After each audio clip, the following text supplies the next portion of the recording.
प्रेक्षक हो नमस्कार. आजच्या डॉक्टर स्पीक आरोग्य संपदा या आपल्या कार्यक्रमामध्ये आपल्या सगळ्यांचं मनपूर्वक स्वागत. श्रोत्रम चक्षुस्पर्शनम च रसनम घ्राणमेव च अधिष्ठाय मनश्चायम विषयानुपसेवते. गीतेच्या 15व्या अध्यायामध्ये दिलेल्या या 9व्या श्लोकाचा अर्थ असा आहे की आपल्याला जी पंचेंद्रिय परमेश्वराने बहाल केलेली आहेत या निसर्गाची पाहणी करायला किंवा निसर्गातलं सौंदर्य अनुभवायला, तर याचा आपल्याला पुरेपूर वापर करून घेता येतो. ही सगळी पंचेंद्रिय योग्य प्रकारे त्यांचं कार्य करून घेणं, त्यांची निगा राखणं हे मानवाचं परमकर्तव्य आहे. आता 21व्या शतकामध्ये आपल्या वेगवेगळ्या तांत्रिक किंवा वैज्ञानिक शोधांमुळे किंवा ॲडव्हान्स नॉलेजमुळे आपल्या बऱ्याचशा गोष्टींचं वापर हा वाढलेला आहे. विशेषतः स्क्रीन टाईम आपण ज्याला म्हणतो, म्हणजे मोबाईल, टीव्ही, कम्प्युटर याचा वापर वाढलेला आहे. त्यामुळे आपले जे हेडलाईट्स आहेत म्हणजे आपले डोळे याचा वापर वाढलेला आहे. बरेचदा या डोळ्यांच्या अतिवापरामुळे आपल्या शरीरावर आणि मुख्यतः आपल्या डोळ्यांवर अनुचित असे परिणाम आपल्याला दिसून येतात. तेव्हा या डोळ्यांचं आरोग्य कसं राखायचं याची आपण नेहमीच माहिती करून घेत असतो. आज यातलाच कम्प्युटर विजन सिंड्रोम या विशेष आजाराविषयी आपण माहिती जाणून घेणार आहोत. आजच्या डॉक्टर स्पीक आरोग्य संपदा या कार्यक्रमामध्ये या विषयावर बोलण्यासाठी आपल्याकडे आपण आपल्या स्टुडिओमध्ये आमंत्रित केलेलं आहे डॉक्टर सतीश शितोळे यांना. डॉक्टर नमस्कार. नमस्कार. तुमचं स्टुडिओमध्ये खूप खूप स्वागत. धन्यवाद. प्रेक्षक हो, डॉक्टर सतीश शितोळे हे बीजे मेडिकल कॉलेज इथे नेत्र शल्य चिकित्सा शास्त्र विभागाचे सहाय्यक प्राध्यापक म्हणून गेली अनेक वर्ष काम करत आहेत. अनेक प्रकारची क्रिटिकल अशी ऑपरेशन्स ते करत असतात. या शस्त्रक्रियांसोबतच अनेक विद्यार्थ्यांना ते मार्गदर्शन देखील अगदी लीलया करत असतात आणि त्यांच्यातलेच एक होऊन विविध जे प्रश्न असतात त्यांची उत्तरं ते देत असतात. त्यांनी अनेक पेपर प्रेझेंटेशन केलेले आहेत. अनेक ज्या क्लिष्ट अशा शल्य चिकित्सा आहेत त्या पण त्यांनी केलेल्या आहेत. तेव्हा आज त्यांच्याशीच आपण गप्पा मारूया आणि जाणून घेऊयात CVS अर्थात कम्प्युटर विजन सिंड्रोम या विषयाविषयी. डॉक्टर CVS याचा अर्थ प्रथमतः तुम्ही आम्हाला सांगा. सोप्या शब्दात सांगायचं म्हटलं तर कम्प्युटर विजन सिंड्रोम. कम्प्युटर म्हणजे संगणक, विजन म्हणजे डोळ्याशी निगडीत दृष्टी, आणि सिंड्रोम म्हणजे it is a group of disease. म्हणजे अनेक आजारांचा हा जो समूह आहे त्याला आपण सिंड्रोम असं संबोधतो. पण ज्यामुळे कम्प्युटरमुळे डोळ्यावरती होणारा त्रास व त्यासोबत शरीरावरती देखील होणारा त्रास या ग्रुपला आपण कम्प्युटर विजन सिंड्रोम असं म्हणतो. आता या कम्प्युटर विजन सिंड्रोम हा कशामुळे होऊ शकतो, तर ज्या लोकांचा कम्प्युटर वापर म्हणजेच व्हिडिओ डिस्प्ले युनिट त्याला आम्ही असं म्हणतो, त्यामुळे फक्त कम्प्युटर याच्याशी निगडीत न राहता व्हिडिओ डिस्प्ले युनिट्स म्हणजे लॅपटॉप असतील, मोबाईल असतील, टॅबलेट असतील, कम्प्युटर असेल, पीसी स्क्रीन असेल, टीव्ही असेल, या बऱ्याचशा गोष्टी आहेत ज्यांचा वापर हा 4 तासापेक्षा देखील जास्त आहे. अशा लोकांमध्ये हा त्रास कम्प्युटर विजन सिंड्रोम हा पण पाहिला जातो. आता ह्याच्यामध्ये काय काय येऊ शकतं, ह्याच्यामध्ये डोळे, डोळ्यांची लाली, डोळ्यावर ताण येणे, डोळे दुखणे, सोबत मानदुखी, पाठदुखी, डोकेदुखी. त्यामुळे it is a group of symptoms. म्हणजे तुमच्या डोळ्यांसोबतच तुमच्या शरीरावर सुद्धा याचा साइड बाय साइड परिणाम व्हायला लागतो. बरोबर. पण मग तुम्ही जेव्हा कम्प्युटर विजन सिंड्रोम असं म्हणता तर पहिले डोळ्यांची हा आजार निगडीत आहे, तर मग डोळ्यांना मुख्यतः काय त्रास व्हायला सुरुवात होते, आता त्याची लक्षणं काय आहेत या आजाराची? प्रथमतः रुग्ण सुद्धा सांगतो आपल्याला. आता मी एक उदाहरण देतो की बरेचसे रुग्ण माझ्याकडे येतात. आता ऍज आपण पुण्याला आपण सायबर सिटी असं म्हणतो आपण, कारण की बरेचसे IT इंडस्ट्रीमध्ये कम्प्युटर रिलेटेड लोक आपल्याकडे आहेत आणि सोबत कम्प्युटर रिलेटेड काम करणारे आमचे स्टाफ देखील आहेत. म्हणजे आमच्या बीजे मेडिकल कॉलेजमध्ये असणारे क्लार्क असतील किंवा स्टाफ असतील, तर ह्यांचा वापर हा कम्प्युटर वापर हा 4 तास, 6 तास, 8 तास इतका देखील होऊ शकतो. तर असे रुग्ण क्लासिकली येऊन सांगतात की सर डोळे बंद करून बसावं असं वाटतं, डोळ्यामध्ये रुक्षता खूप वाढतेय किंवा ताण येतोय आणि किंवा जेव्हा दिवस संपायला लागतो 6-6:30च्या आसपास डोळे लाल होऊन जातात, लवकर झोप येत नाही, सोबत मान दुखतीये, खाली वर बघताना डोकं दुखतंय, असे कॉमनली कंप्लेंट्स पेशंट घेऊन येतात आमच्याकडे. म्हणजे त्याच्यावरनं तुम्हाला अंदाज बांधता येतो.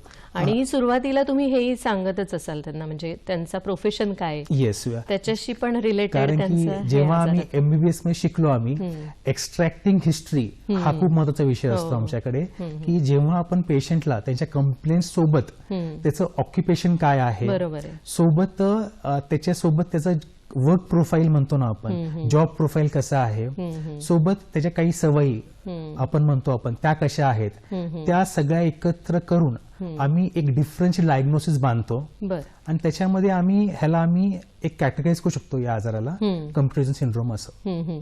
पण तुम्ही जसं सुरुवातीला सांगितलं की जे कम्प्युटरचा वापर जास्त करतात त्यांना हा त्रास होतो.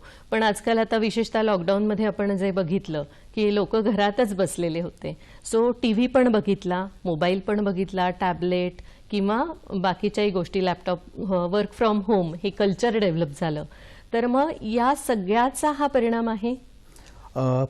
तत्वतः म्हटलं तर बरोबर, ह्या सर्वांचा हा परिणाम आहेच. कारण की लोकांचा स्क्रीन टाइम हा जो सुरुवातीला 1 ते 2 तास होता, तो आता 6 ते 8 तास, कारण की एक OTT प्लॅटफॉर्म जो आलेला आहे त्याच्यामध्ये अट्रॅक्टिव्ह व्हिडिओज म्हणा किंवा फेसबुक म्हणा किंवा वेगवेगळ्या जे प्लॅटफॉर्म्स आहेत त्याच्यामध्ये मूवीज म्हणा, नंतर रील्स म्हणा, या सगळ्या गोष्टींमुळे लोक आपसुक याच्याकडे ओढली गेली. कारण की जसं फॉर एक्झाम्पल आपल्याला कोणता पण सिनेमा पाहण्यासाठी थिएटरला जावा, लाईन मध्ये उभे राहावा, मग तो पहा आणि 4 लोकांमध्ये बसून बघा. पण इथे कसं झालं, इथेच आता सगळं तुमच्या हातामध्ये आहे. आणि त्याच्यामुळे आणि होतंय कसं, ह्याच्यामध्ये या सिरीजमुळे आपण हे 3 तासापुरते मर्यादित राहत नाहीये. हे 3 तासाचे 4 तास होत आहेत, 6 होत आहेत, 8 होत आहेत, 10 होत आहेत. आणि दुसरी गोष्ट कशी होती की सिनेमे पहिले आपण रात्र तर नाही बघायचो, सिनेमाचा एक वेळ होता, वेळ असायची. आता कसं होतंय, आता लोक दिवसभर काम करतायत आणि घरी येऊन 10 ते रात्री 2-2:30 वाजेपर्यंत परत मोबाईलवरती किंवा टॅबवरती किंवा लॅपटॉपवरती सिनेमा पाहत बसतायत. त्याच्यामुळे ही गोष्ट जी आहे की आपण बाकीच्या गोष्टी करतो आहोत, आपण दिवसभर स्क्रीनवरती काम करतो आहोत, परत घरी येऊन देखील आपण परत मोबाईलवरती स्क्रीनचा वापर करतोय. त्याच्यामुळे आपला स्क्रीन टाइम हा इव्हेंच्युअली मर्यादेपेक्षा खूप जास्त वाढलेला आहे. पण मग याचा डायरेक्टली डोळ्यांवर काय परिणाम होतो? काय काय कंप्लेंट्स घेऊन येतात लोक फक्त डोळ्यांविषयी? अशा डोळ्यांविषयी आपण जर असं म्हटलं आपण ह्याच्यामध्ये, तर आता बेसिकली कम्प्युटर सिंड्रोम हे काय आहे. आता फॉर एक्झाम्पल, आता आपण थोडंसं उदाहरण घेतलं, डोळ्यामध्ये ना एक टिअर फिल्म, एक अश्रूचे एक तवंग असतो. आता आपण जर थोडं सायंटिफिक बोललो आपण, तर लिपिड, ऍक्वेस आणि म्युसिन असं त्याला आम्ही म्हणतो आपण. 3 लेअर असतात. जी सगळ्यात बाहेरचे जे आवरण असतं ते तेलाचं तवंग असतं. आणि हा तवंग हा मेंटेन का राहतो? कारण की आपण डोळ्यांची जे पापण्या आहेत त्याची हालचाल करतो, त्याला आपण ब्लिंक रेट म्हणतो. फॉर एक्झाम्पल, जर मी म्हटलं की हा माझा कॉर्निया आहे, ही माझी पापणी आहे, आपली पापणी उघडझाप होतीये, त्यामुळे एक छान ल्युब्रिकेटिंग इफेक्ट येतो त्या पापणीमुळे. पण जेव्हा पण आपण कम्प्युटर काम करतो, हा ब्लिंक रेट हा अपस्कोस कमी होतो, कारण की वी ट्राय टू स्टेअर, एकटक बघितलं पाहिलं जातं आपलं. त्या स्टेअरिंगमुळे होते कसं, हा ब्लिंक रेट कमी होतोय आणि जे टिअर फिल्म जी आहे ती आपली स्टेबल राहत नाहीये आपली, त्याच्यामुळे डोळ्यामध्ये रुक्षता वाढत जाते. आणि दुसरी गोष्ट तुम्ही नोटीस पण केली असेल बऱ्याच वेळेला, आपण जेव्हा पण कम्प्युटरवरती जी अक्षरं असतात आणि पुस्तकातील जी अक्षरं असतात त्यात बऱ्यापैकी तफावत असते. कारण की कम्प्युटरची अक्षर जी असतात they have a faded edges, but जेव्हा आपण पुस्तकाचे असतात ना, they have a very sharp edges. Will never miss the line. आपण आपली पुस्तकातली ओळ कधी मिस होत नाही आपली, पण कम्प्युटरची बऱ्याच वेळेला मिस होते. कारण की त्याच्यामुळे कम्प्युटर वाचताना आपण वी ऑलवेज रिफोकस, आपण रिफोकस करत राहतो. त्या रिफोकसिंगमुळे आपले फ्रंटलिस मसल्स हे कंटिन्युअसली ताणात राहतात आणि त्याच्यामुळे हा ताण जो आहे, हा ताण हा आपल्याला हेडेक देत राहतो. तिसरी आणि महत्वाची गोष्ट म्हणजे जेव्हा आपण हे नियर वर्क, कम्प्युटर वर्क हे जास्त काळ करतो तेव्हा एक अकोमोडेशन नावाचा एक रोल प्ले होतो डोळ्यामध्ये. म्हणजे आपल्या डोळ्यातले काही स्नायू असतात ते आकुंचन पावतात, ते कॉन्स्टंट स्ट्रेसमध्ये असतात. या स्ट्रेसमुळे डोळ्याचा ताण हा अजून वाढत जातो. डॉक्टर, या मुद्द्यावर आपण अजून चर्चा करणारच आहोत. प्रेक्षक हो, पाहत रहा आपला डॉक्टर स्पीक आरोग्य संपदा हा आजचा कार्यक्रम. आजचा विषय आहे कम्प्युटर व्हिजन सिंड्रोम. प्रेक्षक हो, विश्रांतीनंतर पुन्हा एकदा आपल्या सगळ्यांचं स्वागत आहे डॉक्टर स्पीक आरोग्य संपदा या आजच्या कार्यक्रमामध्ये. आजचा आपला विषय आहे CVS अर्थात कम्प्युटर व्हिजन सिंड्रोम आणि आपले तज्ज्ञ आहेत डॉक्टर सतीश शितोळे. डॉक्टर, मगाशी आपण बोलत होतो की CVS याचा मुख्य त्रास डोळ्यांना होतो आणि त्याचा मुख्य कारण असतं की आपण स्क्रीन टाइम जो वाढवलेला आहे. तर जो मुद्दा तुम्ही सांगत होते की डोळ्यांवर जो ताण येतो तो कशामुळे विशेषतः येतो? दोन गोष्टी आपण ज्या डिस्कस केल्या आपण. सगळ्यात पहिला मुद्दा जो आपण डिस्कस केला तो ब्लिंक रेट बद्दल. दुसरा जो आपण कॉन्स्टंट स्ट्रेस म्हणतोय त्याला आम्ही अकोमोडेशन असं म्हणतो. आता हा अकोमोडेशन हा रोल कशात प्ले करतो? आपण कोणती पण जवळची गोष्ट पाहतो आपण तेव्हा अकोमोडेशन केव्हा होतं? जेव्हा आपल्या डोळ्यातले काही स्नायू असतात ते आकुंचन पावतात तेव्हा. त्यामुळे हा जो ताण जो आहे, जो स्ट्रेस आहे डोळ्यावरती, तो आकुंचन पावल्यामुळे तो कॉन्स्टंट राहतो. जेव्हा आपण जवळचं काम हे जास्त काळ, ते पण ब्राईट लाईट मध्ये करत असतो तेव्हा. बरोबर आहे. मग ह्याच्यामुळेच हा ताण अजून वाढत जातो. म्हणजे ऑलरेडी आपले डोळे हे ड्राय होत चाललेले आहेत कंटिन्युअस बघण्यामुळे आणि ब्लिंक रेट कमी झाल्यामुळे. आणि सोबत अकोमोडेशन हा एक ऍडिटिव्ह एक साईड इफेक्ट आपल्याला होतोय जो आपण कॉन्स्टंटली जवळचं काम करतोय. आता तुम्ही नोटीस केलं असेल मॅडम की ह्याच्या अगोदर आपण आउटडोर आपल्या ऍक्टिव्हिटीज बऱ्यापैकी असायच्या. म्हणजे जरी आपण ऑफिस वर्क जरी आपलं 6 to 8 hours असलं तरी ऑफिस पर्यंत जाणं, तिथून परत येणं, ह्याच्यामध्ये आपण जे डिस्टंट वर्क जे होतं आपलं लांबचं पाहण्याचं काम जे होतं ते आपलं बऱ्यापैकी होतं. कारण की जेव्हा आपण कोणतीही गोष्ट 20 फुटाच्या पलीकडे बघतो आपण तेव्हा आपलं अकोमोडेशन जे आहे ते पूर्णपणे रिलॅक्स असतं. त्यामुळे या गोष्टी ज्या आहेत या कॉन्स्टंटली घरी बसून पीसीवर काम करणे किंवा गॅजेट्सशी खेळणे या गोष्टीमुळे खूपच वाढत चाललंय. आणि थोडक्यात आपल्याला असं पण म्हणता येईल की ऑफिसमध्ये तुम्ही कम्प्युटर समोर काम करता, तुम्ही जेव्हा समजा बसने घरी येत असाल तरी बसमध्ये बसल्या बसल्या लगेच तुमचा मोबाईल हातात येतो. घरी आल्यावर तुम्ही घरातले जे माणसं आहेत, नातेवाईक आहेत, त्यांच्याशी बोलण्याच्या ऐवजी पुन्हा एकदा मोबाईल हातात धरतात. तर हा जो वाढलेला स्क्रीन टाइम आहे ह्याच्यामुळे सुद्धा हा स्ट्रेस वाढत असेल कदाचित. येस मॅडम, आता एक खूप छान मुद्दा सांगितला तुम्ही. या स्ट्रेसला थोडंसं वेगळ्या अर्थाने पण बघू शकतो आपण. आता कम्प्युटर व्हिजन सिंड्रोम सोबत ना एक फॅन्टम व्हायब्रेशन सिंड्रोम पण एक सोबत येतोय जो आपण नोटीस केला असेल. म्हणजे 10 पैकी 8 लोकांना तो नोटीस होतो की आपल्याला वाटत राहतं की आपला फोन वाजतोय. खिशामध्ये आपला फोन जरी असला किंवा पर्समध्ये जरी आपला फोन जरी असला तरी आपल्याला असं वाटतं की माझा फोन तरी वाजत नाहीये ना, किंवा माझा फोन वाजतोय. जेव्हा आपण पाहतो तर आपला फोन वाजत नसतो. कारण की आपण ना खूप जास्त डिपेंडंट होत चाललोय फोनवर. म्हणजे भास होत राहतात आपल्याला, भास होतात आपल्याला त्या फोनचे. कारण की आपला जो जीव आहे तो कॉन्स्टंटली तो फोन मध्ये आहे आपला. ते कारण की आपल्याला असं वाटतं की कुणाचा फोन येईल आता, किंवा आपण कुणाची फोन एक्सपेक्ट करत असतो. मे बी अ मेसेज किंवा काही महत्वाचा विषय, काम असतं आपलं ऑफिस मधलं किंवा घरी. या गोष्टीमुळे तर कम्प्युटर सिंड्रोम सोबत हा फॅन्टम व्हायब्रेशन सिंड्रोम देखील हा वाढत चाललाय. आणि it is kind of stress not only on the eyes. हा ताण हा आपला शारीरिक ताण देखील वाढत चाललाय. कारण की Phantom vibration syndrome it is a type of anxiety. हा तुम्हाला कुठे जास्त अँशियस बनवत चाललाय आपल्याला. बरोबर आहे. म्हणजे तुम्हाला सारखं असं वाटत राहतं की माझा फोन वाजलेला असेल, मग कोणाचा तरी मेसेज आला असेल, आणि कंटिन्युअस बाकीचं जे हे मीडियाचं आता वाढलेलं आहे, वेगवेगळे आपल्याला फॅसिलिटीज आहेत, ॲप्स आहेत, त्याच्यामुळे सगळं घर बसल्या माहिती मिळत असते आणि हवी देखील असते.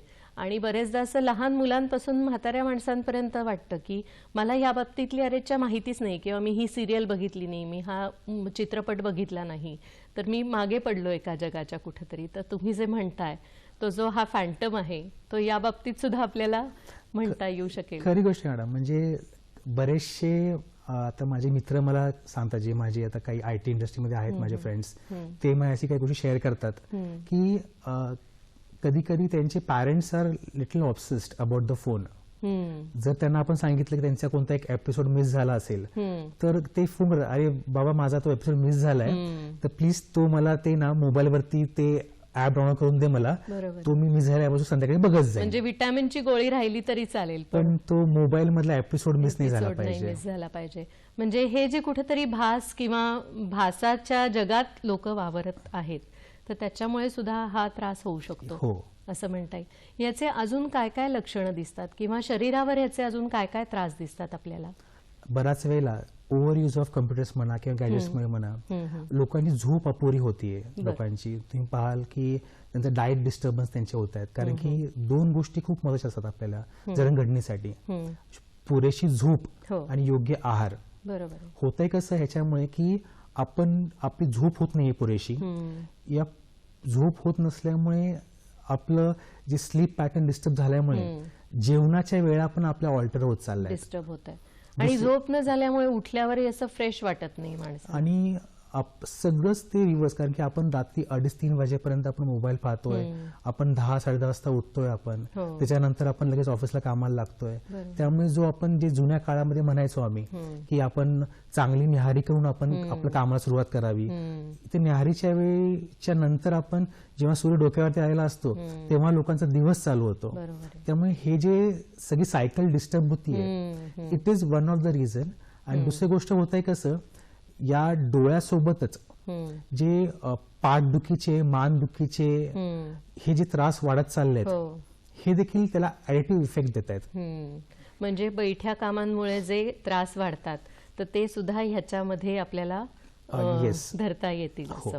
डॉक्टर, हे एखादे पेशंट्स असे तुमच्याकडे आले CVS वाले, तर तुम्ही पहिले काय काय तपासण्या करायला लावता? सर्वात प्रथम आपल्याला हा आजार कॅटेगराईज करण्यासाठी पेशंटकडून आपल्या डिटेल हिस्ट्री घ्यावी लागते.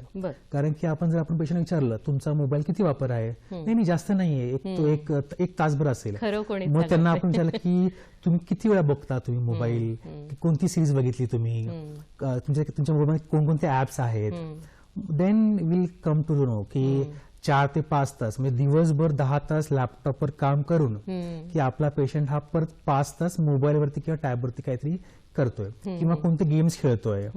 जेव्हा आपल्याला कळालं की आपल्याला की we can categorise this patient in computer vision syndrome, मग आम्ही तपासण्यामध्ये सगळ्यात पहिले तपासणी बघतो पेशंटची ती टीयर फिल्म स्टेबिलिटी. कारण की अश्रू जे आहेत डोळ्यामधले ते स्टेबल आहेत की नाही, त्यासाठी आम्ही काही तपासण्या करून घेतो. जर ते स्टेबल नसेल तर त्यानुसार आपल्याला ती ट्रीटमेंट चालू करावं लागेल. बऱ्याच वेळेला पेशंटला चष्म्याचा नंबर असतो, तो चष्म्याचा नंबर तो योग्य प्रकारे वापरत नसल्यामुळे त्याच्यामध्ये देखील हा त्रास वाढू शकतो, ते पण आपल्याला पाहावं लागतं. तिसरी महत्वाची गोष्ट म्हणजे कधी कधी काही पेशंट्स कॉन्टॅक्ट लेन्स वापरतात.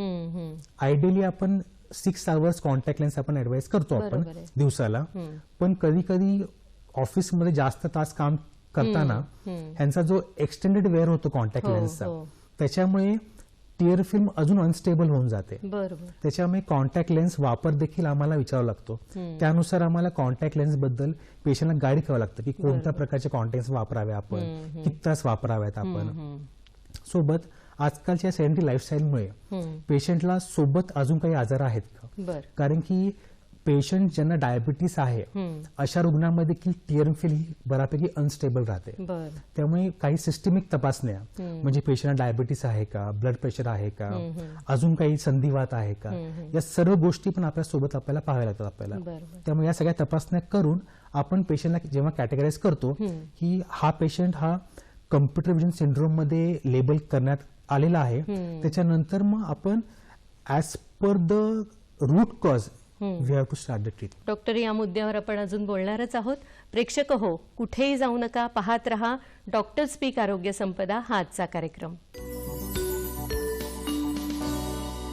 प्रेक्षक हो, विश्रांतीनंतर पुन्हा एकदा आपल्या सगळ्यांचं स्वागत आहे डॉक्टर स्पीक आरोग्य संपदा या कार्यक्रमामध्ये. आजचा आपला विषय आहे कम्प्युटर विजन सिंड्रोम आणि आपले तज्ज्ञ आहेत डॉक्टर सतीश शितोळे. डॉक्टर, विश्रांतीपूर्वी आपण बोलत होतो की कशा प्रकारे तुम्ही तपासण्या करायला लावता CVSच्या रुग्णाला. मग तुमच्याकडे जेव्हा हे रुग्ण येतात हे एका विशिष्ट वयोगटातले असतात का, लहान मुलं पण असतात आणि मोठी माणसं पण असतात, किंवा आपण जे म्हणतो वयोवृद्ध असतात?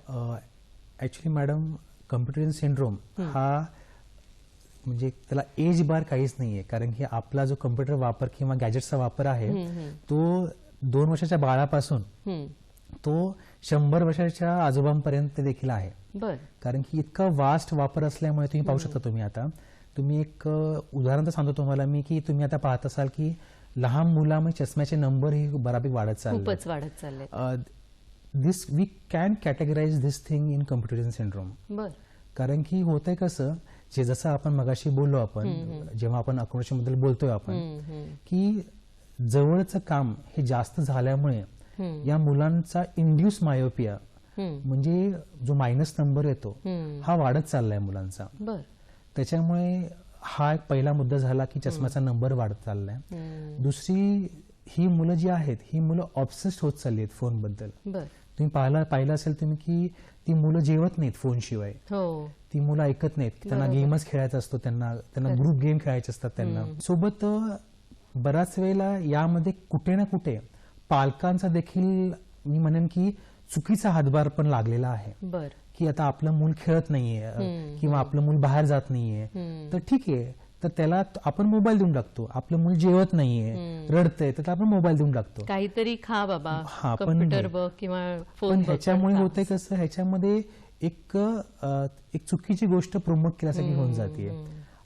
कसं आहे, आपण 21व्या शतकाकडे आपण आहोत. गॅजेट्स आर व्हेरी युजफुल, आपण तो वापर केलाच पाहिजे, पण अतिरेक नाही झाला पाहिजे. म्हणजे कुठेतरी आपल्याला त्याला एक थांबवायला हवं आपण, की एक ठराविक लिमिट, एक मर्यादेनंतर त्यांनी नाही केलं पाहिजे. मैदानी खेळ जास्त खेळले पाहिजे अशा मुलांनी. तर ते आपण करण्याच्या ऐवजी त्यांना आपण हे प्रमोट नाही करत आहे आपण. म्हणजे आता मी असं म्हणेन की एक 20 वर्षापूर्वी म्हणजे जेव्हा आम्ही शाळेत होतो तेव्हा दिवसभर आम्ही खेळायचो सुट्ट्यांमध्ये. आता मी पाहतोय की ही मुलं खेळायच्या ऐवजी ही मुलं मोबाईलमध्ये ग्रुप गेम खेळत राहतात. आता मी पाहतो की आम्ही जेव्हा लहान होतो तेव्हा आजी आजोबा नानांनी पार्कमध्ये फिरायचे, वॉकला असायचे. आजकाल हे दृश्य पण नवीन नाहीये की काही आजी आजोबा सोबत बसलेले असतात आणि ते मोबाईलमध्ये काहीतरी डिस्कस करत असतात. तर या काही गोष्टी आहेत ज्या कुठेतरी आपल्याला कटल करणं खूप गरजेचं आहे. म्हणजे समूहात असून सुद्धा माणूस एकटा पडलेला आहे, खरी गोष्ट असं कुठेतरी आपल्याला म्हणता येईल ह्याच्यामध्ये. पण मग ह्याच्यावर काय इलाज सांगता तुम्ही पेशंटला? पेशंटला आता आपण इलाज जेव्हा सांगतो आपण त्याला आपण कॅटेगराईज करतो, कारण की त्या व्यक्तीचा जॉब प्रोफाईल कसा आहे. कारण की जर कोणता एक IT इंडस्ट्रीमध्ये काम करणारा व्यक्ती आहे ज्याचं कामच कम्प्युटरवर आहे, त्याला मी सांगू शकत नाही की जॉब प्रोफाईल चेंज कर म्हणून. तर त्यासाठी आम्हाला काही गोष्टी आम्ही त्याला रेकमेंड करतो. त्याच्यामध्ये सगळ्यात पहिलं म्हणजे स्वतःला बदलणे, दुसरं म्हणजे जगाला बदलणे, म्हणजे एन्व्हायरमेंट थोडंसं मॉडिफिकेशन करून घेणे, आणि तिसरं म्हणजे काही हेल्दी लाईफस्टाईल आपण मॉडिफाय करून घेणे त्याच्यामध्ये. आता जेव्हा आपण स्वतःला बदलणे, ह्याला आपण स्वतःला बदलणे म्हणजे काय की सर्वप्रथम आपली डोळ्यांची तपासणी करून घेणे. जर तुम्हाला प्री एक्झिस्टिंग ड्रायनेस असेल, त्याच्यामध्ये तुम्हाला कम्प्युटर विजन सिंड्रोम जास्त तीव्रतेने होऊ शकतो, तर तुम्ही ऍडिटिव्ह ल्युब्रिकेटिंग ड्रॉप्स चालू करू शकता तुम्ही. जर तुम्ही कॉन्टॅक्ट लेन्स यूज करताय तर थोडासा त्याचा वापर कॉशियसली करा. चष्म्याचा नंबर तुम्हाला असेल तर योग्य तो चष्म्याचा नंबर करून घ्या. आपण पाहतो बऱ्याच वेळा 40 मध्ये लोक बायफोकल किंवा प्रोग्रेसिव्ह ग्लासेस यूज करतात, पण प्रॉपर ॲक्युरेट नंबरचा चष्मा वापरणं हे खूप गरजेचं आहे. आता आपण दुसरा मुद्दा जगाला बदलणं म्हणजे एन्व्हायरमेंटल मॉडिफिकेशन. आता फॉर एक्झाम्पल, आता तुम्ही आता एका ठिकाणी काम करता आहात, त्या ठिकाणी जो एसीचा ब्लास्ट आहे तो कॉन्स्टंटली तुमच्या फेसवरती येतोय, ज्याच्यामुळे डोळे जास्त वृक्ष होतात. तर शक्यतो आपण जो ब्लास्ट एसीचा आहे तो आपल्या चेहऱ्यावरती न या अशा प्रकारे आपण सिटिंग अरेंजमेंट करून घ्यावी. दुसरी गोष्ट आपण नोटीस करतो आपण की ग्लेअर राहतो. ग्लेअर म्हणजे लाईटचा त्रास होतो आपल्या तीव्रतेचा. आपल्या समोर ब्राईट लाईट असते, ट्यूबलाईट असते, शक्यतो आपण अशी रंगसंगती असावी किंवा अशी लाईटची अरेंजमेंट असावी जेणेकरून डोळ्यावरती तो प्रखर प्रकाश येणार नाही. तिसरी महत्वाची गोष्ट म्हणजे कम्प्युटर स्क्रीन जी आहे ती आपल्या चेहऱ्याच्या हाईटला असावी. शक्यतो आपण बघतो स्क्रीन आपल्या हाताजवळ असते, ती तशी न राहता ती आपल्या चेहऱ्यासमोर आली पाहिजे. म्हणजे आपल्या ऍक्सिस मध्ये ती यावी, जेणेकरून सारखी मान वर खाली करून जे मानेला त्रास होतो त्या गोष्टी आपल्याला अवॉइड करता येतात आपल्याला. तिसरी महत्वाची गोष्ट म्हणजे ज्या ठिकाणी आपण काम करत आहोत त्या ठिकाणी सिटिंग अरेंजमेंट जी आहे, आपण बघतो आपण की सध्या मागे रेलून बसणे किंवा झोपून लॅपटॉपवर काम करणे किंवा आपण ऑकवर्ड पोझिशन्स मध्ये लॅपटॉप घेऊन काम करणे, शक्यतो या गोष्टी अवॉइड कराव्यात. म्हणजे तुमचे posture, yes, it is very important. आपण ताट बसूनच काम करावे, मल्टिपल ब्रेक्स घ्यावे आपण कामामध्ये. सोपं सांगायचं म्हटलं तर मी हे वाक्य माझ्या प्रत्येक रुग्णाला सांगतो मी की कम्प्युटर विजन सिंड्रोम हा असा आजार आहे ज्याच्यामध्ये तुम्ही एक गोष्ट खूप काळ करताय.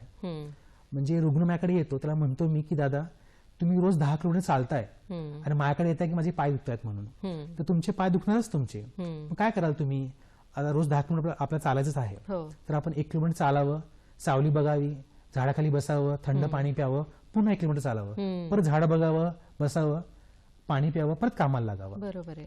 असं आपण मल्टिपल ब्रेक्स घेणं, बरोबर, हे सगळ्यात महत्वाचा रोल राहतो याच्यामध्ये. आणि सगळ्यात महत्वाचं म्हणजे तुमचं हेल्दी लाईफस्टाईल मेंटेन करणं. आता बऱ्याच वेळेला आपण पाहतो आपण की बरेचसे पेशंट्स जे माझ्याकडे येतात त्यांना मी हा प्रश्न विचारला, त्याचं उत्तर येस असतं की झोपताना मोबाईल बघता का?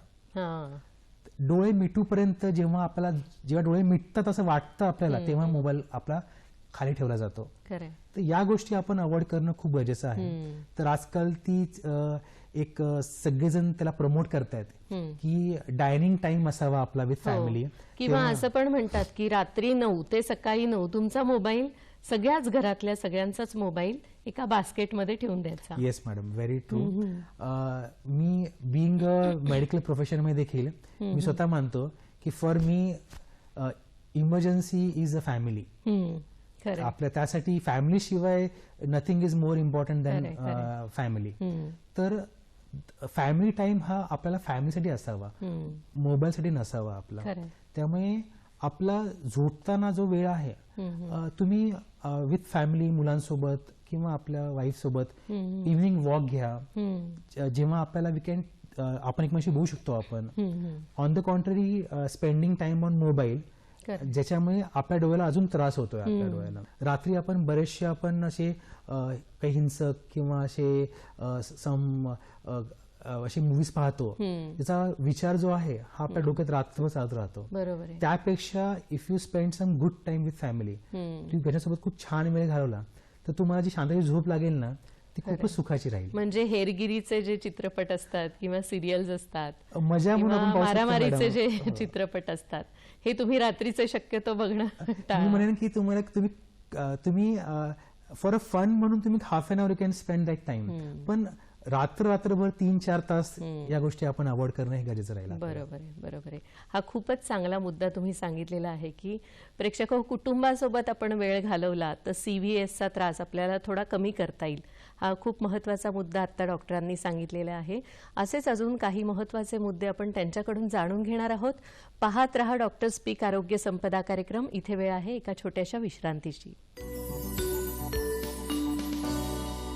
प्रेक्षक हो, विश्रांतीनंतर पुन्हा एकदा आपल्या सगळ्यांचं स्वागत आहे डॉक्टर स्पीक आरोग्य संपदा या आजच्या कार्यक्रमामध्ये. आजचा आपला विषय आहे CVS अर्थात कम्प्युटर विजन सिंड्रोम आणि आपले तज्ज्ञ आहेत डॉक्टर सतीश शितोळे. डॉक्टर, मगाशी आपण कुटुंबासोबत वेळ घालवण्याविषयी चर्चा केली की ह्याच्यामुळे मोबाईलचा आपोआपच वापर टाळता येईल आणि स्क्रीन टाईम तुमचा कमी होईल. जे तुम्ही कामाच्या ठिकाणी स्क्रीन टाईम वापरता त्याच्या बरोबरीने तुम्ही घरी तो टाळता येणं गरजेचं आहे. ह्याच्याच बरोबर एक 20-20-20 असा काहीतरी फॉर्म्युला आम्ही ऐकलेला आहे, तर तो काय आहे? खूपच छान संकल्पना आहे ही. एक छोटा रूल आपण फॉलो करतो आपण, 20-20-20. 20 म्हणजे 20 मिनिटाच्या कामानंतर, सेकंड 20 20 फुटावर बघणे, बर, आणि पुढचं 20 म्हणजे 20 सेकंद पाहणे. बर, आता प्रश्न असेल की हे 20-20-20 नाव त्याला असं का? कारण की कसं असतं, जे आपण सुरुवातीपासून बोलतोय आपण अकोमोडेशन बद्दल, जेव्हा आपण कोणती गोष्ट 20 फुटाच्या पलीकडे पाहतो तेव्हा आपलं अकोमोडेशन हे आपसुकच रेस्टमध्ये जातं, रिलॅक्स. त्याच्यामुळे जो आपला कॉन्स्टंट ताण आहे डोळ्यावरचा तो जेव्हा आपण 20 फुटावर पाहतो आपण तो आपसुकच रिलॅक्स होऊन जातो. त्यामुळे जो ताण जो आहे डोळ्यावरचा तो आपसुकच कमी होऊन जातो. बऱ्याच वेळेला काही काही ऑफिसमध्ये ते पॉसिबल होत नाही. आता म्हणजे फॉर एक्झाम्पल काम करता करता पटकन 20 फुटावर बघणे पॉसिबल होत नाही. तर थोडंसं मी यात मॉडिफिकेशन केलं आहे. तर मी म्हणतो पेशंट्सना माझ्या किंवा माझ्या जितके माझे फ्रेंड्स आहेत कलिग्सना की तुम्ही उठून एक जाऊन पाणी पिऊन या. That will break. म्हणजे फॉर एक्झाम्पल तुम्ही पाणी पिता पिता एक लांब 20 फुटावर तुम्ही पाहताच तुम्ही. बरोबर आहे. त्यामुळे तो पण तुम्हाला ब्रेक होऊन जातो. पण हे थोडंसं मेटिक्युलसली फॉलो करणं हे खूप गरजेचं आहे. आणि ह्याच्यामध्ये एकच मी ऍड करेन ह्याच्यामध्ये की आपला जो ब्लिंक रेट आहे म्हणजे 20, 20, 20 आणि अजून एक 20 त्याला मी ऍड करतो. तो म्हणजे ब्लिंक रेट. म्हणजे जेव्हा आपण 20 नॉर्मली जो आपला ब्लिंक रेट असतो तो 16 ते 20 असतो. पण जेव्हा आपण कम्प्युटरवर काम करतो तो 10 पेक्षा कमी होऊन जातो. Because we try to stare. आपण एकटक पाहतो. त्यामुळे हा चौथा 20 जो घेतलेला आहे मी तो आपला ब्लिंक रेटचा आहे. तो स्वतःच मी सांगतो पेशंटला. इट इज असं कुठे लिटरेचरमध्ये मेन्शन नाहीये. पण I am just adding that 120 of a blink rate. पण मग असे तुम्हाला काही अनुभव आलेले आहेत का की तुमच्याकडे रुग्ण आला, तुम्ही त्यांना गायडन्स दिला, औषधं दिली आणि मग त्यांना ह्याचा फायदा झालेला आहे, असे पेशंट्स आलेत का तुमच्याकडे? माझे बरेचसे. आता माझी बहीण ही स्वतः सॉफ्टवेअर इंडस्ट्रीमध्ये काम करते. तर तिचं काम ऑलमोस्ट 8 to 10 hours तिचं काम असतं तिचं. आणि परत घरी येऊन काही प्रोजेक्ट असतील तिचे, जे काही क्लायंट्स असतील तिचे ऑन फोन किंवा लॅपटॉपवरती. तर मी तिला म्हटलं की job profile is difficult to change, पण थोडंसं सेल्फ मॉडिफिकेशन किंवा सेल्फ डिसिप्लिन हे तुला आणता येईल तुला. But this one rule has really help her. या फक्त एक रूल आणि जो माझा चौथा 20 आला ऍड त्यामध्ये, त्याच्यामध्ये खूप फरक पडला. बिकॉज जे तिला कॉन्स्टंटली ल्युब्रिकेटिंग ड्रॉप्स वापरावं लागत होते तिला जो डोळ्यावर ताण जो येत होता तो आपसुकच कमी झाला. त्यामुळे it is very simple thing to do. खूप सोपी आहे, काही मोठा व्यायाम नाही आहे. फक्त मेट्रिक्युलसली आपल्याला एक अलार्म ठेवायचा आहे आपल्याला की 20 मिनिटावरती एक 20 फुटावर बघायचं 20 सेकंद आणि पुन्हा कामाला लागायचं. इट इज इतकं सोपं आहे ते. आणि बसल्या ठिकाणीच आपल्याला करायचं. आपल्या कामात पण खंड येत नाही, पण आपल्याला एक असं एक ऊर्जा मिळत राहते आपल्याला विथ मल्टिपल ब्रेक्स. आणि it has a very good effect on the eyes. आणि एक मोनोटोनस जो आपला रिदम होतो तो जरा ब्रेक केला जातो. म्हणजे मग तुम्हाला व्हरायटी काहीतरी मिळाली की परत कामाला तुम्हाला नव्याने स्फूर्ती येते. Yes, that is true madam. Doctor, ह्या कम्प्युटरच्या वापराबाबत किंवा स्क्रीन टाइमच्या वापराबाबत काही विशिष्ट चष्मे असतात का की जेणेकरून तुम्ही त्या स्क्रीनचा तुम्हाला डोळ्यांना डायरेक्ट त्रास होणार नाही, असं काही असतं का? लिटरेचरमध्ये असं मेन्शन नाहीये स्पेसिफिकली कोणते चष्मे आपण वापरावेत. पण तरी काही तज्ञ डॉक्टर्स सल्ला देतात की चष्मा हा आपण अँटी रिफ्लेक्टिव्ह कोटिंग किंवा ब्ल्यू कट ग्लासेस वापरावेत. आता हे अँटी रिफ्लेक्टिव्ह कोटिंग जे असतात ते आपल्याला ग्लेअर कमी करतात काम करताना. डोळ्याला एक सूदिंग इफेक्ट मिळतो. आणि दुसरं हे जे ब्ल्यू कट ग्लासेस असतात ते ब्ल्यू कट ग्लासेस आपले जे हार्मफुल ब्ल्यू रेज आहेत कम्प्युटरचे, मोबाईलचे, टॅबलेटचे ते डॅम्पन करतात. दीज आर बेनिफिशियल पार्टली, पण इट इज नॉट प्रूव्हन की ह्याच्यामुळे खूपच जास्त फायदा होतो. ऑन द कॉन्ट्ररी मी हे म्हणेन की योग्य नंबरचा चष्मा वापरणं हे खूप गरजेचं आहे. बराच वेळ आता स्पेसिफिकली मी सांगतो याच्यामध्ये की ज्या लोकांना 40चा नंबर असतो, जवळचा नंबर असतो, अशा रुग्णांना, अशा पेशंट्सना आपण बायफोकल ऍडवाइस करतो. पण मी स्पेसिफिकली प्रोग्रेसिव्ह ऍडवाइस करतो. कारण की बऱ्याच वेळा आपण पाहतो की बायफोकल मध्ये 2 काचा असतात. त्याच्यामध्ये वरची काच दूरसाठी आणि खालची टिकली असते किंवा डी बायफोकल जो असतो तो जवळसाठी असतो. पण होतं कसं बऱ्याच वेळेला पेशंटना सारखं वर खाली बघावं लागतं, कारण की वरून लांबचं बघायचंय, खालून जवळचं बघायचंय. तर अशा रुग्णांना मी प्रोग्रेसिव्ह रेकमेंड करतो. कारण की प्रोग्रेसिव्ह मध्ये डिस्टंट, इंटरमिडिएट आणि नियर हे तिन्ही गोष्टी एकाच काचेमध्ये मोल्ड होतात आणि patient will get a better comfort काम करताना. त्याच्यामुळे जो हा कॉन्स्टंट स्ट्रेस आहे डोळ्यावरती पाहण्याचा, लांबचं जवळचं, हे बऱ्यापैकी कम्फर्ट येऊन जातो पेशंटला प्रोग्रेसिव्ह मध्ये. त्यामुळे on the contrary referring them for anti reflective coating glasses किंवा ब्ल्यू कट ग्लासेस, मी म्हणेन की अचूक नंबरचा चष्मा किंवा प्रोग्रेसिव्ह ग्लासेस हा चांगला ऑप्शन आहे. अच्छा, पण मग चष्मा लागूच नये किंवा CVS टाळता येण्यासाठी व्यायाम किंवा आहाराविषयी तुम्ही काय सांगाल? टाळता येण्यासाठी थोडंसं लाईफस्टाईल मॉडिफिकेशन गरजेचं आहे. पूर्णपणे कमी करता येणार नाही, पण सगळ्यात महत्वाची गोष्ट म्हणजे आहार, व्यायाम आणि झोप या 3 गोष्टी, त्रिसूत्री म्हणतो आम्ही त्याला, ते आपण फॉलो केलं पाहिजे. आपण आहारामध्ये आपण म्हणतो की व्हिटॅमिन A, D आणि E ही जीवनसत्वे असलेली आहारामध्ये ठेवावं. आता पुढचा प्रश्न असतो, सर आता आम्ही खावं काय? मी म्हणतो की प्रत्येक मोसमातली फळं खावा. It is the best fruit to eat. कारण की देवाने त्या मोसमात ते फळ बनवलेलं आहे, त्याचं कारण आहे. कारण की देवाला माहिती की त्या मोसमात ह्याची तुम्हाला गरज आहे त्याच्यामुळे, त्यामुळे ती फळं तुम्ही घ्यावीत. आता व्हिटॅमिन A, D, E साठी पपई म्हणा किंवा हिरव्या पालेभाज्या. जर आपण मांसाहार करत असाल तर अंडी आहेत, मासे आहेत. त्याच्यामुळे डोळ्याला आपल्याला एक ऍडिटिव्ह बेनिफिट मिळतो आपल्याला. सगळ्यात महत्वाचं म्हणजे व्यायाम. व्यायामामुळे जे कम्प्युटर विजन सिंड्रोमचे बाकी त्रास जे आहेत, म्हणजे मानदुखी, पाठदुखी, डोकेदुखी, ही बऱ्यापैकी कमी होऊन जाते. कारण की तुम्ही पाहताय की जे पेशंट्स जे कम्प्युटर सिंड्रोम घेऊन येतात त्यांना डोळ्यासोबत हे त्रास देखील असतात. म्हणजे तणाव असतो एक मानेवर किंवा डोक्यावर कायम. हा तणाव देखील व्यायामाने बऱ्यापैकी कमी होतो. कारण की थोडंसं शरीर जे आहे आपण टोनअप होऊन जातं आपलं. बरोबर आहे. आपला जो बाकीचा त्रास जो आहे, जो स्ट्रेस आहे शरीरावरचा, तो देखील बऱ्यापैकी कमी होऊन जातो आपला. बरोबर. आणि सगळ्यात महत्वाचं म्हणजे झोप. 7 तास झोप ही खूप गरजेची आहे आपल्याला. कारण की आपण दिवसभर जे आपल्या बॉडीचं वेरेंटेअर असतं ते रिप्लेनिश किंवा ते आपण ती पूर्ण स्फूर्ती मिळावी कामासाठी, तसे 7 तास झोप ही खूप महत्वाची. त्यामुळे मी म्हणतो की हा त्रिसूत्री कार्यक्रम आपण राबवला तर कम्प्युटर सिंड्रोम आपल्याला थोडासा तरी कमी करता येईल आपल्याला. बरोबर. डॉक्टर, योगाचा ह्याला काही उपयोग होतो का? थोड्याशा वेगळ्या अंगाने मी विचार करतो योगाबद्दल. योगा कम्प्युटर सिंड्रोम त्रास कमी करणार नाही, पण योगा तुम्हाला मानसिक तणाव नक्की कमी करेल. कारण की computer syndrome has a little association of stress. हा जो ताण जो आहे, जो स्ट्रेस आहे, कारण की शारीरिक आरोग्यासोबत मानसिक आरोग्य देखील खूप महत्वाचं. बरोबर आहे. योगा जे आपल्या संस्कृत नमूद आहे, योगामुळे मानसिक ताण हा खूप कमी होऊन जातो. बरोबर आहे. जे इनर पीस जो आपण फाइंड करतो योगामध्ये, तो आपल्याला कम्प्युटर सिंड्रोम मध्ये होणारा जो ताण आहे तो बऱ्यापैकी कमी होऊन जातो. म्हणजे बाकीच्या मोबाईलवरच्या कॅरेक्टर्सशी रिलेट होण्यापेक्षा स्वतःशी रिलेट होणं हे कधी पण जास्त महत्वाचं आहे. डॉक्टर, ह्याच्यावरती तुम्ही किती विविध प्रकारचे लेख लिहिलेले आहेत, तर त्याविषयी आम्हाला थोडंसं सांगा.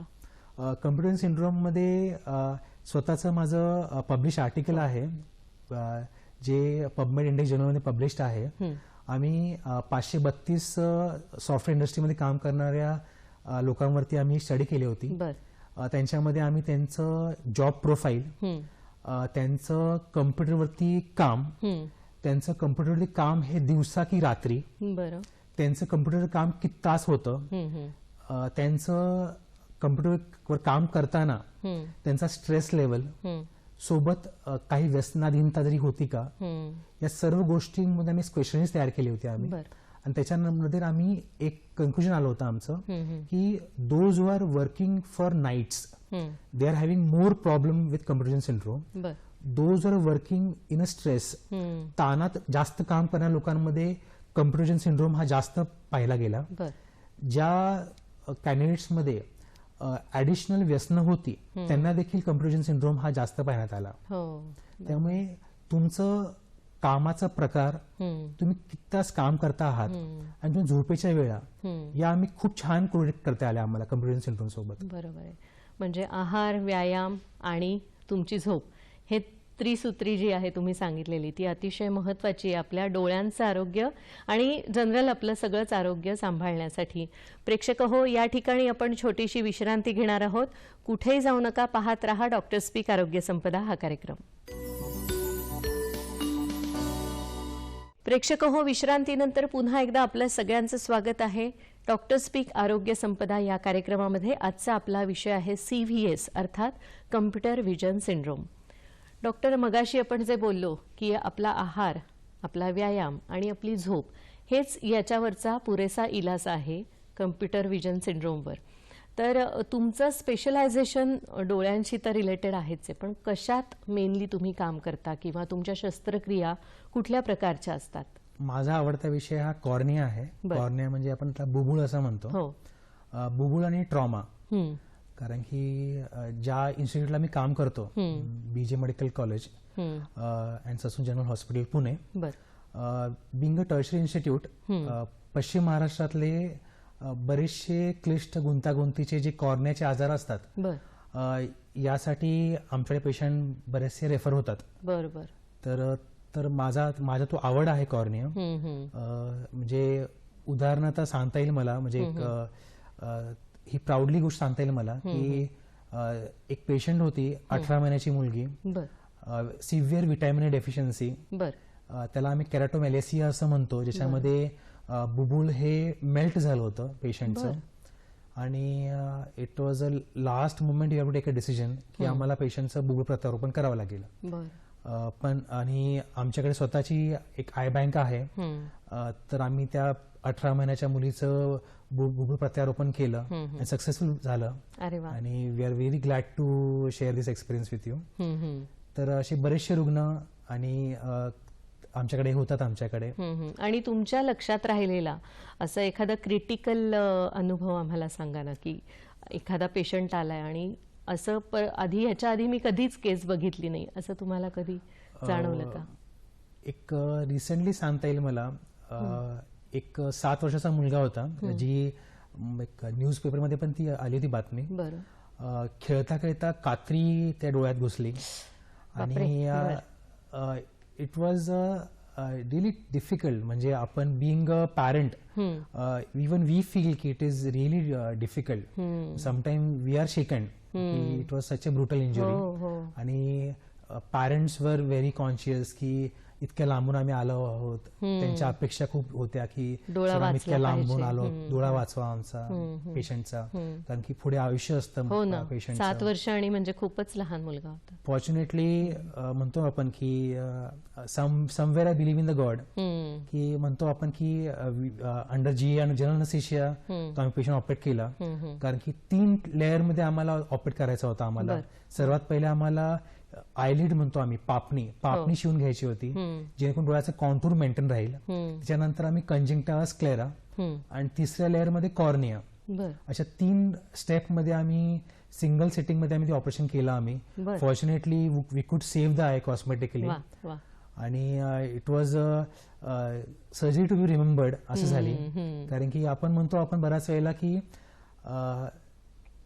तो आनंद पेशंट पेक्षा जो आई वडिलांच्या चेहऱ्याचा आनंद जो पाहिला तो जास्त सुखावणारा असतो आम्हाला. बरोबर आहे. आणि एखाद्या विषयात 100 पैकी 100 मार्क पडल्याचा आनंद तुम्हाला मिळालेला आहे. एक कुठे आपला कॉन्फिडन्स देतो आपल्याला की इतक्या अपेक्षेने लोक आपल्याकडे येतात. कारण की ही शस्त्रक्रिया जर आपण बाहेर प्रायव्हेटमध्ये करायला गेलो तर खूप महागात, खूप लाखांमध्ये जाते ती शस्त्रक्रिया. पण शासनाच्या अनुषंगाने आपल्याकडे इतक्या सुविधा आहेत ज्या आपल्या मेडिकल कॉलेजमध्ये आपल्याला मिळतात सुविधा या सगळ्या, आणि गरीब रुग्णांना मिळतात. आणि that too totally free of cost. म्हणजे 1 रुपया देखील खर्च न येता, म्हणजे एक 3.5-4 लाखाची सर्जरी ही जर त्या गरीब पेशंटला 0 रुपयात जर होत असेल तर नक्कीच फायदेशीर राहते. आणि माझा हा मेसेज आहे सगळ्यांना की ससून हॉस्पिटलला सर्व शस्त्रक्रिया या मोफत होतात आणि we are always there to help for everyone. वा, म्हणजे तुमचं कॉर्नियामध्ये स्पेशलायझेशन आहे आणि CVS बद्दल आज तुम्ही खूपच भरभरून माहिती दिलेली आहे. खूप महत्त्वाचे मुद्दे आम्हाला सांगितलेत. माझ्या लक्षात राहिलेले म्हणजे 20-20-20 आणि तुम्ही ऍड केलेला 20 सेकंड्सचा. आणि दुसरं म्हणजे तुमचा आहार, तुमचा व्यायाम आणि तुमची पुरेशी झोप, हे खूप महत्त्वाचं आहे. डॉक्टर, जाता जाता आपल्या प्रेक्षकांना तुम्ही काय संदेश द्याल आज? मी नेहमी सांगतो माझ्या पेशंट्सना की फक्त जसं आपण सुरुवातीला म्हणतो आपण त्रिसूत्री कार्यक्रम तुम्ही फॉलो करा. सर्वात पहिले म्हणजे पुरेशी झोप, योग्य आहार, व्यायाम, आणि जसं 20-20-20 सोबत माझा अजून एक 20, तो 20 तुम्ही फॉलो करा. Computer syndrome it is a occupational hazard, पण तो आपल्याला कमी करता येईल. आपल्याला थोडंसं लाईफस्टाईल मॉडिफिकेशन आणि मोबाईलचा वापर करा. It is area of gadgets, पण अतिवापर नको, जो तुमच्या डोळ्याला त्रास होईल.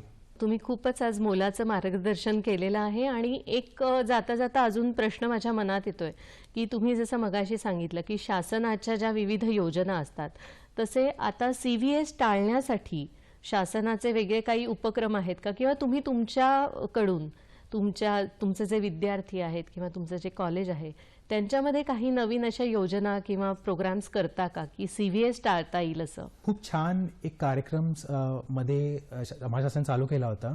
स्कूल हेल्थ प्रोग्राम होता तो. त्याच्यामध्ये आम्ही प्रत्येक शाळेत जाऊन आम्ही प्रत्येक विद्यार्थ्याची नेत्र तपासणी करत होतो. ज्याच्यामध्ये चष्म्याचे नंबर तपासणे, आणि खूप आनंद होतो की महाराष्ट्र शासनातर्फे सर्व विद्यार्थ्यांना चष्मे हे मोफत वाटप करण्यात आले होते. त्याच्यामुळे ही झाली पहिली गोष्ट. त्यासोबत ज्या ज्या लहान मुलांना डोळ्याचे अजून काही त्रास होते ते देखील आपल्याला त्यावेळेला कॅच करता आले, त्यांना आपल्याला योग्य तो आपल्याला इलाज करता आला. बरोबर आहे. म्हणजे लहानपणी कळत नाही, मुलांनाही कळत नाही की मला काय त्रास होतोय. कदाचित ते कधी कधी पालकांना सांगू शकत नाही, पण शाळांमध्ये जाऊन तुम्ही हा जो उपक्रम राबवला त्याच्यामुळे मुलांचे जे थोडासा काही आजार असेल किंवा त्रास असेल तो त्याच वेळी तुम्ही कॅच केला आणि त्याच्यावर इलाज केला गेला. हा खूपच चांगला उपक्रम आहे. तुमच्या विद्यार्थ्यांना तुम्ही नेहमी काय सांगता CVS टाळण्यासाठी? त्यांना मी म्हणतो की मोबाईल थोडा कमी करा. कारण की आजकाल मी पाहतो पुस्तकांपेक्षा म्हणजे माझे स्टुडंट्स पण मोबाईल लायब्ररी बऱ्यापैकी यूज करतात, जास्त यूज करतात. तर मी त्यांना म्हणतो की ती मोबाईल लायब्ररी यूज करा, कारण की दिस जनरेशन गॅप, म्हणजे माझ्याकडे पुस्तकं होती त्यांच्याकडे मोबाईल आहे. दिस जनरेशन गॅप तो राहणारच आहे त्यांना. पण मी त्यांना म्हणतो की हे करताना एक लिमिट ठेवा. तुम्ही जेवढं टाळता येईल तेवढं बरं राहील. कारण की पुस्तकात रमा पण गॅलरीमध्ये नको, आमच्या लायब्ररीत या आणि आमच्या लायब्ररीत रमा. डॉक्टर, आज तुम्ही कम्प्युटर विजन सिंड्रोम याविषयी खूप मोलाचं मार्गदर्शन केलं आणि वेगवेगळ्या टिप्स आम्हाला दिलेल्या आहेत. प्रेक्षकांना खूप छान संदेश दिलेला आहेत. त्याबद्दल तुम्ही इथे आलात आणि त्याबद्दल आम्ही दूरदर्शनच्या वतीने आपले आभारी आहोत. धन्यवाद.